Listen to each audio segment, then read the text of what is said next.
What's up, tribe? How you guys doing? Go ahead and hit that subscribe button, and I hope you like this video. This is gonna be your season finale review of Love and Hip Hop New York. Now y'all know that we got the reunion shows, but whatever. So we pick up where we left off last week, where they're still trying to get Safari to understand what the problem is. Now here's the thing.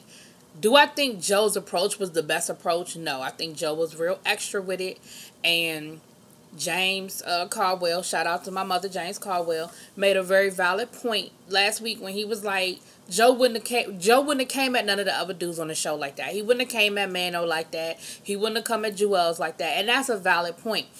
But I agree with why Joe was upset, especially if Joe went to Safari and said, look, I hear you messing with Erica. Are you bringing her on this trip? Because at the end of the day, yeah, Erica didn't run into anybody, but it doesn't change the fact that she could have. And the fact that this was Yandy's trip, I mean, we're going to go with the storyline. The fact that this was Yandy's trip, and you know that there were people there who have history with Erica, to me, that's just out of respect to say, yeah, she's here, but, you know, she's not going to be nowhere near production. We're not looking for a scene on the show. We're not looking for no screen time. But I did fly her out because I wanted to see her. I want to spend time with her. To me, I don't see where that would have been a problem. And I understand where Joe was coming from. Now, like I said, his approach, I think, was a bit much. But Joe's a bit much. So there you go. And everybody tried to get Safari to see it. And Safari's just attitude was, I don't have to tell nobody what I'm doing. I don't work for nobody here. I don't have to answer to nobody. But again, and somebody even said to him, they were like, but you don't care about your friends? And I feel like Safari seemed like the dude, the type of guy that when he down and out, he your best friend. He wants your friendship. He wants all of that. But then when things start going good for him again, then he done forgot all about you. That's how, because last season, when you was getting over, you were just moving to New York, and you had that bullshit going on with whoever you was messing with or whatever, then Juju was your girl, and you was flirting, and, you know, Yandy and all of that, and then it was like, this year just seemed like you in love with Erica, and it's a big F you to everybody. You know, even early at the beginning of the season, when the whole thing went down with the robbery or whatever, you went to Joe. You know, you went to Joe and asked Joe for his opinion and asked for his advice. Joe ain't come to you. You know, same thing with, you know, with Jacquay and Mano and stuff. Like, you sort of were reaching out to these people because you needed that at the moment because you just got robbed and you had the situation that happened at, y'all know what I'm talking about, at the where you got booed off stage. So, you know, you kind of went to, anyway. So, like I said, that's how that went down. So, you know, even when Juju tried to talk to him, she was like, you won't even make eye contact with me. So that already let me know right there how you feel about me. So it is what it is. And Juju just got finished explaining to you how she rock with her friends. Either she all in or you just an acquaintance and she cool with it. So, you know, you letting her know where you want to be in her life. So, anyway, they got to the exercise, which is why they were all there to begin with. I'm not getting ready to go through everybody's what they said they were going to do, but a few things did stick out to me. They were writing down things on a sheet of paper, and they were burning it, and they were going to leave it there in Costa Rica. And Juju said she was going to leave the baggage from her past relationship, that she felt like she was finally ready to date and move on. Cool. Mano said he was going to leave anger. Maggie brought up a good point. I thought she brought up something really good. Maggie said she's going to leave her unconventional childhood, or however she worded it. But basically, she said, you know, she uses her childhood or the fact that she had to grow up too fast sort of as a reason why when things go wrong in her life or when things don't go the way she wants them to go, she sort of uses it as, she never used the word excuse. So I'm not going to say excuse, but she sort of always felt like that was why. And she said she's going to stop using that anymore. And I thought that was valid because although we know you can't just throw everything away in an exercise on a beach, it's a good place to start. And a lot of people have fucked up childhoods. A lot of people go through a lot of stuff. But at a certain point, you do have to say, you know what? I can no longer let this be my reason why X, Y, and Z isn't happening for me. And again, bad childhoods, there's a range. So I'm not talking about, you know, extreme stuff, but you know what y'all know what I'm saying.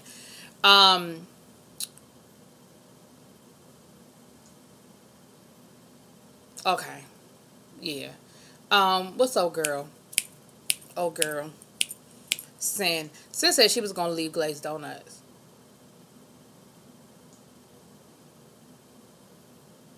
Safari said he was going to leave his baby Jordans. You remember they was clowning him about his Jordans. Because he really wasn't even trying to be there at that point. Like, he was over it. So, the two things that were real deep about this exercise, Yandy finally said what Kimbella needed to hear.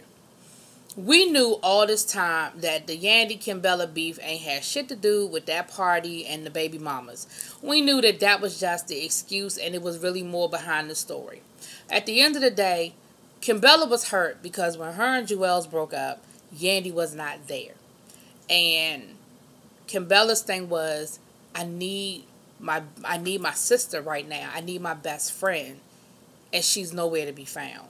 And she's not here. And Yandy said, I apologize because you're right. I wasn't there. When y'all broke up, I wasn't there for you because I didn't want to be in the middle. And for that, I was wrong. And for that, I apologize. I apologize for not being there when you needed me.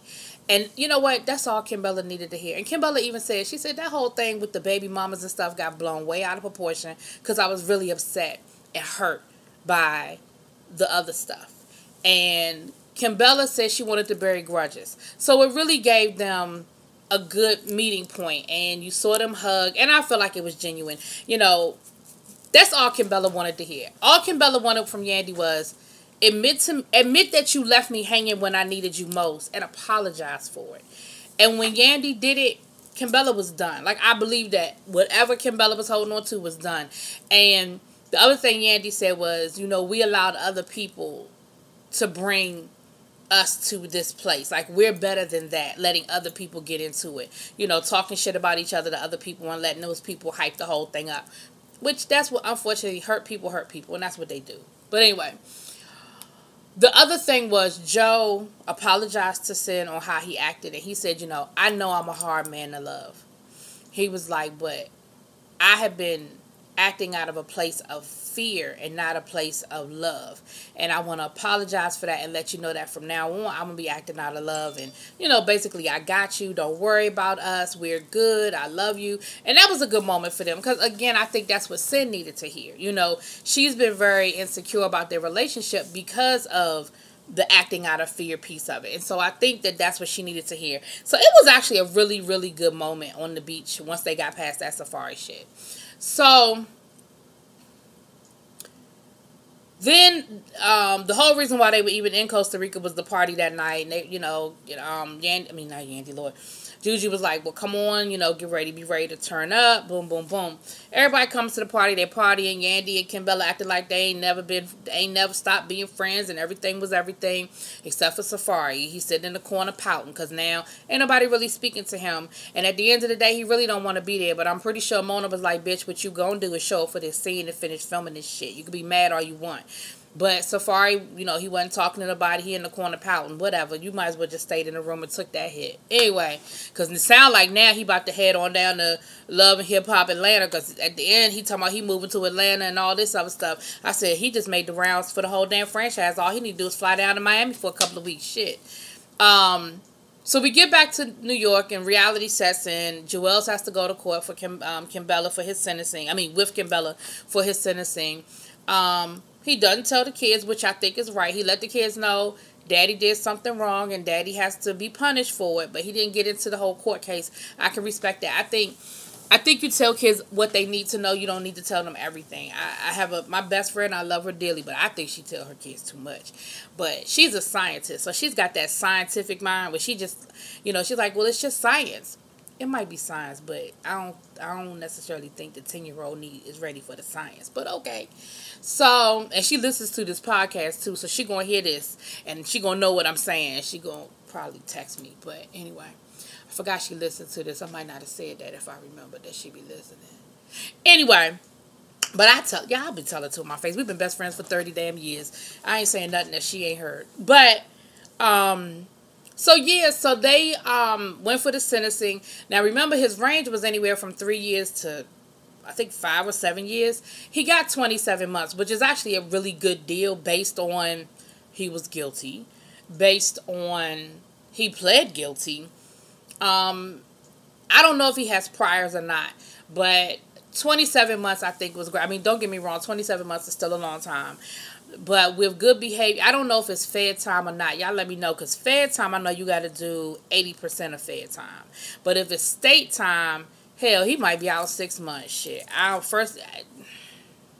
Now, if it's fed time, I know you have to do, I think it's 80% you have to do.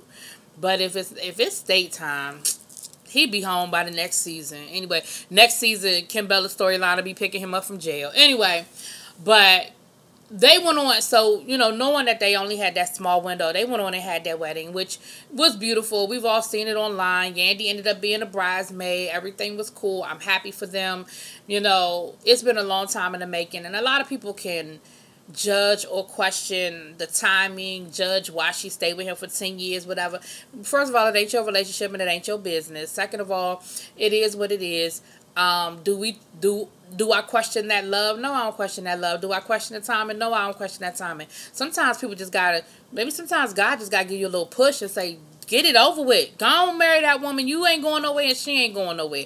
Y'all got 2 damn kids. Y'all been together for 10 years. Just get it done. And then Joe finally pulls the trigger. He pops the question. Again, we've seen that online. The proposal. He did it at a Christmas show. It was really nice. It was romantic. It was beautiful. I'm happy for them too. You know, I love love. You know what I'm saying? So I'm happy for them. Hope that it is what it is going to be. Maybe we'll get a wedding next season too. I don't know. All right. So there was that. Alright, let's get to, what else we got going on here? So, this is the last little piece. Rich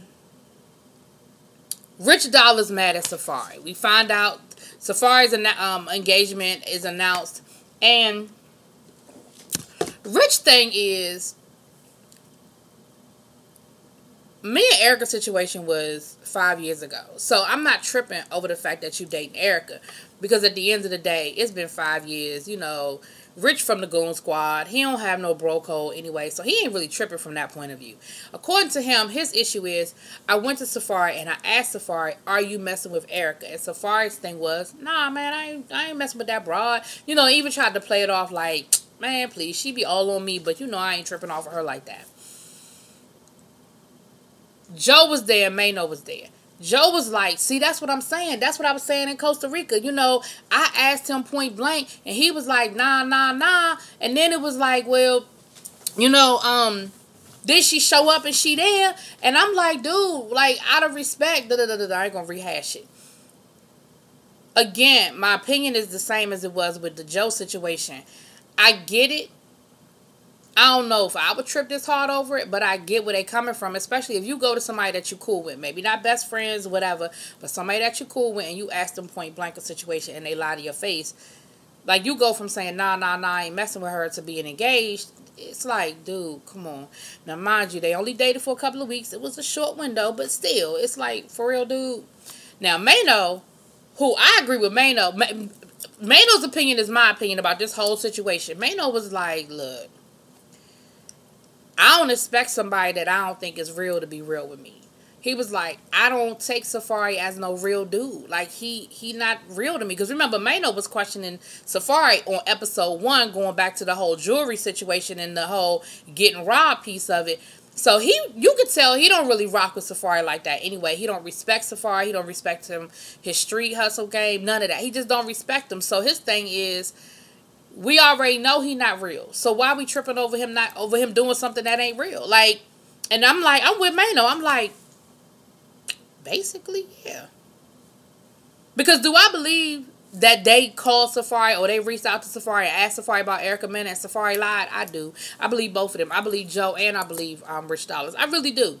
Now, I know stuff is done for storyline and I know stuff is done for, but I do. I believe it. Now, if it's a storyline, it's a storyline. But I do.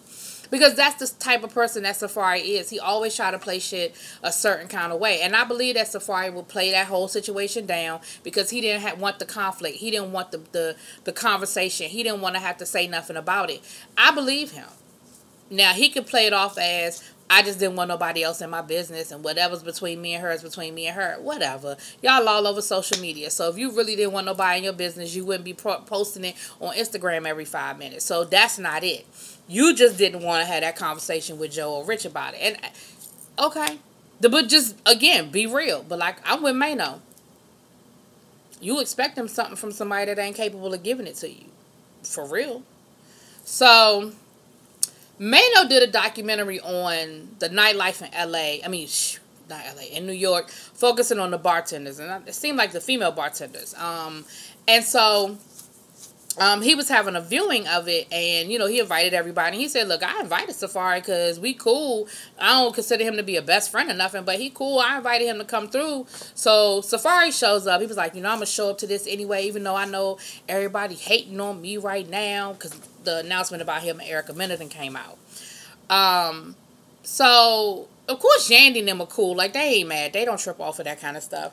But the dudes, Joe and Rich Dollars over in the corner, mad as shit. So Rich gonna confront Safari and basically be like, yo, you know, congratulations, but when I asked you about it, why you wasn't just 100 with me? Why you ain't just keep it real with me and let me know what was going on with you and Erica? He was like, I asked you. He was like, how many times did I ask you, was you messing with Erica? Safari gonna say, none. You never asked me. Yes, he did. Yes, he did. I believe him. And Rich was like, come on, man, stop lying, stop lying. You know I done asked you. I asked you multiple times about you and Erica, and you tried to play it off like it wasn't nothing, like you wasn't really messing with her. He was like, why, why you had to lie, whatever. Safari gonna get up, take his mic off, and walk off the scene. That's how you know he lying. That's how you know he lying. Anyway, that's pretty much where the episode ended. You know they did that whole, at the end of the season, what everybody doing, sky's the limit for me, da-da-da-da. I ain't getting into all that. The reunion will be next week, and I'm pretty sure Safari will be there, and they'll have their opportunity to say what they got to say to Safari. Hell, Mona might even bring Erica Mena to sit in the audience and start some shit. We'll see how that, because I ain't really seen a whole lot of clips from the reunion. Have y'all? Anyway, let me know what y'all think. Drop it in the comments. Peace.